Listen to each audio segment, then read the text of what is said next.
নাজমুল হোসেন শান্ত ভাইয়া, তোমাকে ধন্যবাদ এবং গুড লাক সেই সাথে, কারণ তোমার কপাল অনেক ভালো। কালকেই একটা ভিডিওতে বলছিলাম ভাইয়া টসে জিতলে ফিল্ডিং, এবং সেটাই হয়েছে। এবং সেই সাথে নাজমুল হোসেন ক্যাপ্টেন্সিতে আজকে মুগ্ধ সবাই। নাজমুল হোসেনের যে ক্যাপ্টেন্সি, নাজমুল হোসেন শান্তর যে ক্যাপ্টেন্সি, সবাই বলতেন যে সে মুখস্থ ক্যাপ্টেন্সি করে। এ নিয়ে আমরা সবাই ভিডিও বানাইছি, সব সাংবাদিক নিউজ করছি, সব ক্রিকেট বিশেষজ্ঞরা কথা বলছে যে নাজমুল হোসেন শান্ত মুখস্থ ক্যাপ্টেন্সি করে, কিন্তু না ভাইয়া। আজকে ওয়ার্ল্ড কাপের প্রথম ম্যাচে নাজমুল হোসেন শান্ত, মানে আমাদের যে, যাকে আমরা সবাই লর্ড বলে ডাকি, বা আমাদের লর্ড বাহিনীর প্রধান যাকে বলি, সেই নাজমুল হোসেন শান্ত ভাইয়া তার ক্যাপ্টেন্সিতে আমাদের সবাইকে মুগ্ধ করে দিচ্ছে। মানে ব্যাপারটা আজকে যে লক্ষ্য হয়েছে শুরু থেকে, আমাদের দুই সাকিব ভাইয়া বাদে বাংলাদেশের বোলিং ইউনিটকে 100-তে 300 দেওয়া দরকার। মুস্তাফিজুর রহমান আমাদের কাটার মাস্টার। মুস্তাফিজ চলে না, মুস্তাফিজ ব্যাক করবে না, মুস্তাফিজকে দিয়ে হবে না। টি-20 ওয়ার্ল্ড কাপে মুস্তাফিজ এমন একটা অবস্থায় দাঁড়াবে, এরকম নিউজ করতে করতে বাচ্চারা 12টা বাজায় দিয়েছেন। সেই মুস্তাফিজ প্রতিটা ওভারে ভাইয়া উইকেট পাইলো। মুস্তাফিজ প্রতিটা ওভারে অসাধারণ বোলিং করছে ভাইয়া, অসাধারণ। দ্বিতীয়ত আসি, বাংলাদেশের লেগ স্পিনার নাই। বাংলাদেশ লেগ স্পিনার খেলাইতে পারে না। বাংলাদেশের লেগ স্পিনার খুবই অভাব। বাংলাদেশের যারা লেগ স্পিনার আসে তাদেরকে ঘরোয়া ক্রিকেট, বাংলাদেশের যে ঘরোয়া ক্রিকেট আছে, যেটা ইন্টারন্যাশনালের চেয়ে বেশি গুরুত্ব প্রায়োরিটি পায়, সেই ঘরোয়া ক্রিকেটও বাংলাদেশের কি লেগ স্পিনার খেলায় না, তারা বেঞ্চে বসায় রাখে।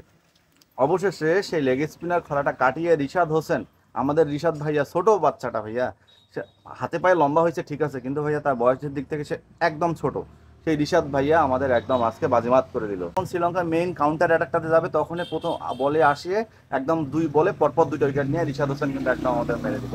একদম আমাদের না, শ্রীলঙ্কাকে মেরে দিচ্ছে, মানে আমাদের নিয়ে নিচ্ছে, শ্রীলঙ্কাকে মেরে দিচ্ছে, ব্যাপারটা এমন। সেই সাথে আমাদের তাসকিন ভাইয়া ইনজুরিতে থাকতে থাকতে, যার খেলা নিয়ে সংশয় ছিল, কিন্তু আমি আমার ভিডিওতে বলছিলাম তাসকিন ভাইয়া প্রথম ম্যাচ থেকে খেলবে। সেই তাসকিন প্রথম ম্যাচ থেকে খেলে এমন একটা শুরুতে প্রথম ওভারে তো উইকেট নিছে, সেই সাথে 3টা বাউন্ডারি হয়েছে, কিন্তু পরের 3 ওভারে অনবদ্য তাসকিন, যে তাসকিনকে আমরা চাই, যে তাসকিনকে আমরা চিনি।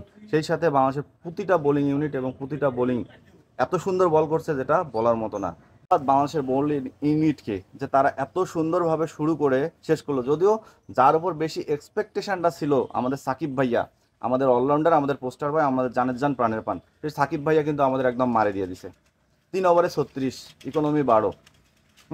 তারপরেও যাই হোক, মুস্তাফিজ, তাসকিন, রিশাদ অসাধারণ বোলিং করছে। এবং সেই সাথে সবচেয়ে বেশি যেটাতে মুগ্ধ হয়েছে ভাইয়া, ক্যাপ্টেন্সির এক একটা সিদ্ধান্ত, এক একটা মুহূর্ত, এক একটা বোলিং সেন্স, যেটা বলার মতো ছিল না, দেখার মতো ছিল। মানে অসাধ্যকর একটা ক্যাপ্টেন্সি করছে নাজমুল হোসেন শান্ত।